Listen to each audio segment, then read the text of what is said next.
In this lecture, we will see the types of sensing.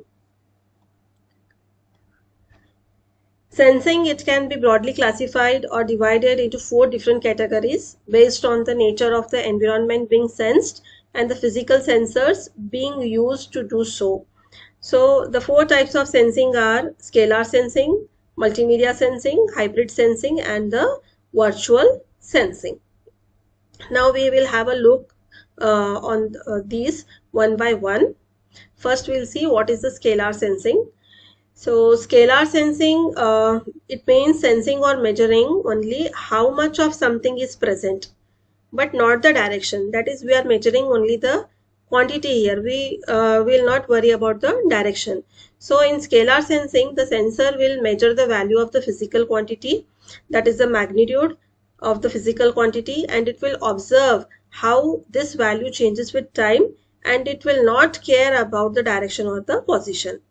So scalar sensing, it refers only to the value but not the direction. Now, some real-time examples are the temperature sensor, then you have light sensor, you have humidity sensor, rainfall sensor, current sensor. These are some examples of the uh, scalar sensing. So here, one example we'll see, that is for the temperature sensor here. The temperature sensor, it will measure only the temperature, okay, like 30 degrees Celsius or 35 degrees Celsius, and it will not care about the direction involved, that is north, south, whether it is north, whether it is in the south. No direction is involved, and we only see increase or decrease in temperature with time. Okay, so here example is room temperature, it rises in the afternoon. Okay, it is not showing any direction. So here, why the direction is not necessary? So here the direction is not necessary because of these quantities, that is understanding the right measure is important, not the excess, that is knowing how much is enough. And then we have direction does not change the meaning here. There is no change in the meaning of the no change in the meaning even if direction is not measured.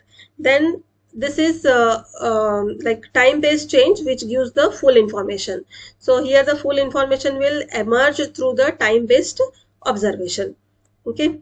Now if you have the light sensor, suppose you have here light sensor LDR. LDR is a light sensor. Here it will measure only the light intensity. For example, it will have readings such as low light, high light, but it here the direction of the light is not required, so it is used in automatic light streets. Then you have humidity sensors where it will measure the moisture in the air, for example 40% humidity, 80% humidity, like that. Now again here the direction of the moisture is irrelevant, we don't need any direction, and it is used in weather stations and the AC systems. Next type of sensor is a rainfall sensor where it will measure the amount of rain, that is whether it is 10 millimeter, 50 millimeter, like that. Only the quantity matters here. The quantity of the rain matters here. We are not bothered from where that rain comes from. So it is used in the agriculture and the flood monitoring. Okay. Then we have the current sensor. The current sensor, it will measure the value like 2 amperes, 5 amperes. And here we are worried only about the magnitude. That is, only the magnitude is considered, and it is used in energy meters. Okay. And here we are not bothered about the direction, as I have told you, because knowing how much is enough, and the direction does not change the meaning, and also the time-based change, it will give the full information. So scalar sensing is what? It is the measurement of the physical quantities where only the value matters, not the direction. And observing how that value changes with time, it will give the complete information. Okay, this is about the sensing, scalar sensing. Next comes the multimedia sensing. So multimedia sensing, it means sensing the information which will change with place or space and with time. Okay, so sensing information, multimedia sensing is the sensing information that will that changes with place, okay, or space and with time. So unlike the scalar sensing which will measure only how much, the multimedia sensing, it measures the magnitude, that is how much is the magnitude, in which direction, and at which place and at which time. So here the multimedia sensing, it captures the rich information like images, sound, motion and direction. So multimedia sensing, it is a combination of the value, direction, space and time. Now why we are using the multimedia sensors, okay, or why multimedia sensors, these are different from other sensors, because they do not give just a single number, and also they will capture the patterns, movements and the directions, and the value, it may be different at different locations but at the same time. So the multimedia sensors, these are different because of these factors. Real-time examples, you have the camera, where you are using a image sensor or a video sensor, where it will capture the images and the videos, and also different parts of the image will have the different values like brightness, color, and the objects move across the space with the time, and these are used in the CCTV surveillance. So this is the multimedia sensing. And then another example, you can take a person who walks from left to right in the corridor. So here the camera will detect where the person is, how fast they are moving, and the direction of movement, and it will and it changes frame by frame. Then you have the microphone, which will be having the sound sensor, where it will capture the sound waves, and the sound has the intensity and the direction, and it will change with time. And these type of sensors, these are used in voice assistants and the noise monitorings. Then you have the speed and acceleration sensor. Here it will measure the speed and the direction, and it is used in the vehicles, and the speed will change with time. Okay, so here the direction is very important, and it matters whether it is forward, backward, whether it is turning and all. Next you have a wind flow sensor, where it will measure the wind speed and also the direction. So the wind may be stronger in one direction than the other, and it is used in weather stations. Next, you have gyroscope or accelerometer, where it will measure the orientation, rotation, and motion. So it is used in smartphones, and it will detect the tilt and the movement of the direction. Now,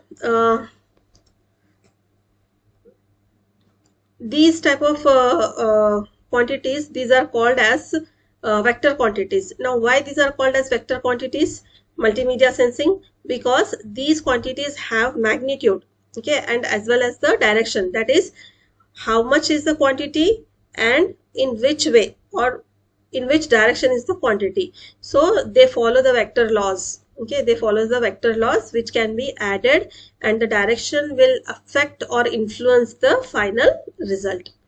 So for example, here you have the force, velocity, acceleration, momentum.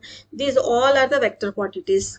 So what are the vector sensors? Vector sensors are those which will measure both the magnitude and the direction. So these are called as the vector sensors. And example are camera, you have microphone, array, then you have gyroscope, accelerometer. These all are the examples of the vector sensors. Okay. Now here, if you want to compare the scalar sensing with multimedia sensing, these are the features which are being compared. So it will measure only the value, scalar sensing, whereas multimedia sensing, it measures both value and direction. Then regarding the space info, here it does not use the space information, and here it is using the space information. Also the time information is used in both, that is the scalar sensing and the multimedia sensing. Example here in scalar sensing is the temperature and the humidity, which will not consider the direction, whereas in multimedia sensing you have camera, sound, motion. So here along with the quantity, it is bothered about the direction also. So this multimedia sensing is the sensing of the quantities that change with space and time and have both magnitude and direction, such as images, sound and the motion. Next, now we have seen the scalar sensing and the vector sensing, that is the multimedia sensing we have seen. Now next comes the hybrid sensing. So hybrid sensing means using more than one type of sensor together at the same time to understand an environment better and more accurately. Okay, so we are using the combination of both scalar sensing and vector sensing here. Here the scalar sensors are used along with the multimedia sensors. Fine. So scalar sensing only value, whereas multimedia or vector sensing value plus direction. Now all the sensor data is combined, that is fused in order to generate the new and meaningful information. So hybrid sensing, combination of both. Hybrid means combination. Now why this hybrid sensing is needed? Because one sensor it alone it cannot give all the information, that is it cannot depict all the picture, full picture. So scalar sensor will tell you how much, what is the magnitude, whereas multimedia sensors will tell exactly what is happening. So combining both scalar and multimedia sensors will give complete understanding. One such example you can take, like agriculture. Okay, this can be used in agriculture. Sensors used for soil temperature sensor. Soil temperature sensor, it is a scalar. Soil moisture sensor is also a scalar, but camera sensor, it is a multimedia. So what each sensor will tell there? Here you can see this is a real time example. Here you have the sensors which are used for measuring the soil temperature, soil moisture, camera sensor. These two are scalar, whereas this is multimedia. Now here the soil moisture will tell you whether the water, enough water is present. Then the soil temperature will tell you whether this type of soil is suitable for the particular type of crops or no. Then the camera, it will take the picture of the leaf of the color, whether it is green, yellow, dry. So here all the sensors, these are having like different properties. Okay, now why hybrid? Because water may be sufficient, but leaves may be still yellow. Yes, now here the camera will take the picture of the leaf. If sufficient water is not been given, then the color of the leaf may change from green to yellow. So this soil moisture will indicate that the water is, maybe the water is not sufficient or sufficient.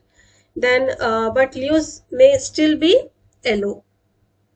If leaves are yellow, even if the water is sufficient, then it may be due to some disease or nutrient deficiency. So all the sensors together determine the actual plant health. Okay, so this is called as a hybrid sensing. Now here you can see soil moisture, then you have to have soil temperature sensor, camera sensor. Okay, these combining together, it is a hybrid sensing. One more example is the forest fire detection, where we use the temperature sensor and the camera sensor. So temperature sensor is a scalar, camera sensor is a multimedia sensor. Now here the temperature sensor will detect the rise in the heat. Okay, it will detect rise in the heat, whether it's getting hotter or hotter. Then the camera sensor, it will confirm the presence of the fire visually, and the fire detection becomes more accurate and reliable in these types of sensing. Okay, then one more example is the smart parking system here. So it uses the ultrasonic sensor which will detect the presence of the car, and this is a scalar sensor. Then you have the camera, which is the multimedia sensor, which confirms the parking slot occupancy here. Okay, so accurate parking availability information will be present here. One more example is a traffic management, where the sensors use the speed sensors and the cameras. So the speed sensor, it will measure the speed and the direction. Speed, and the cameras, these act as a multimedia. So the traffic density, speed, direction, and the congestions are detected together here. Now these are the features of the hybrid sensing.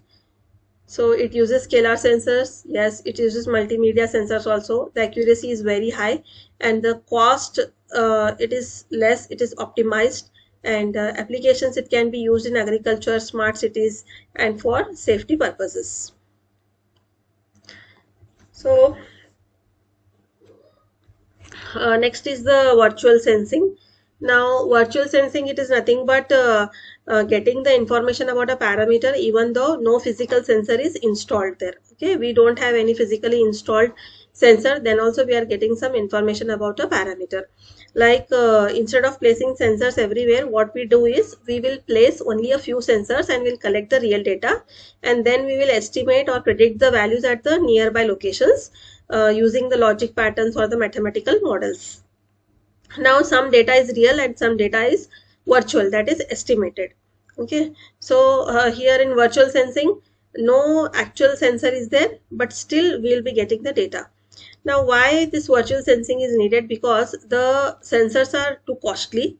Some sensors are costly, and large areas need many sensors, and many parameters do not, but many parameters do not change much from one place to place or from one place to another place, so there is no need of more sensors.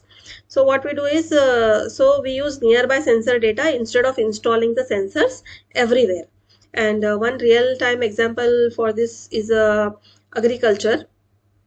Like a farmer A will install the sensor in his field in order to measure the soil and the, here you can see agriculture. Okay, you have a farmer A and farmer B. Here farmer A install the sensor in his field in order to measure the soil moisture, soil temperature and the water level. Now farmer B is next to A's field. Both are having fields side by side. Now data from A's sensor, it can be used as advisory for B sensor also. Yes, no? So A is actually sensing, but B is virtually sensing. He is looking at the side field and he is assuming that the same may be applied to his field also. So here advice may be when to water the crops, or how much fertilizer to use, and when to spray the pesticides. One more example is the fire detection, which is very easy to visualize here.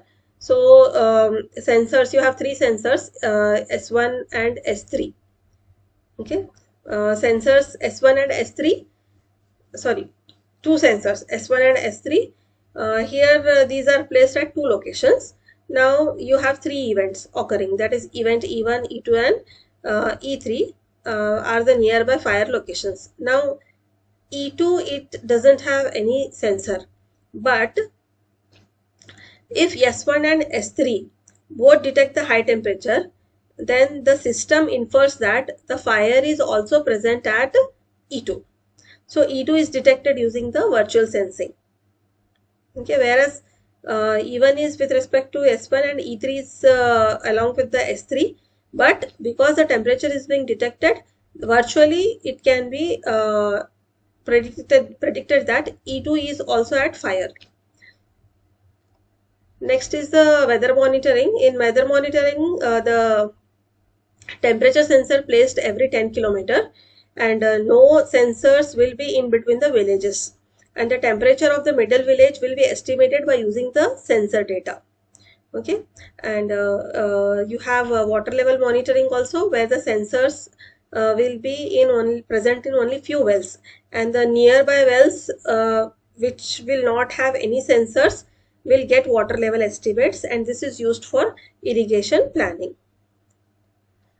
Now here you can compare the physical sensing and the virtual sensing. So sensor is present in both present in physical sensing, but it is not present in virtual sensing, whereas the data type measured here in physical sensing will be real, and in virtual sensing it will be estimated, that is it is predicted. Then the cost is high in physical sensing, and here it is low because of the use of less sensors, and the coverage here in physical sensing it is limited, whereas in virtual sensing it is very large area.